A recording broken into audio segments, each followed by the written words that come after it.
ప్రభుత్వం దృష్టికి తీసుకురండి. ఈ ప్రభుత్వం ఉన్నదే ప్రజా సమస్యల్ని పరిష్కరించడానికి, వివిధ సంఘాలు సంస్థలతో చర్చించడానికి, సంఘాలకు సంస్థలకు గుర్తింపునివ్వడమే కాకుండా వాళ్ళు చూపించిన సమస్యల్ని, వాళ్ళు లేవనెత్తిన అంశాలని సానుకూలంగా పరిష్కరించడానికి తెలంగాణ రాష్ట్ర ప్రభుత్వం సిద్ధంగా ఉన్నది.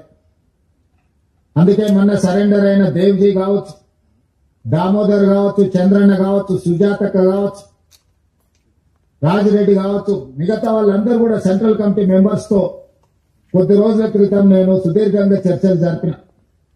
వాళ్ళ ఆలోచనను, వాళ్ళ ఆవేదనను రాష్ట్ర ప్రభుత్వం అర్థం చేసుకునే వాళ్ళు కొన్ని ప్రతిపాదనలు తెలంగాణ రాష్ట్ర ప్రభుత్వం ముందుకు తీసుకొచ్చింది.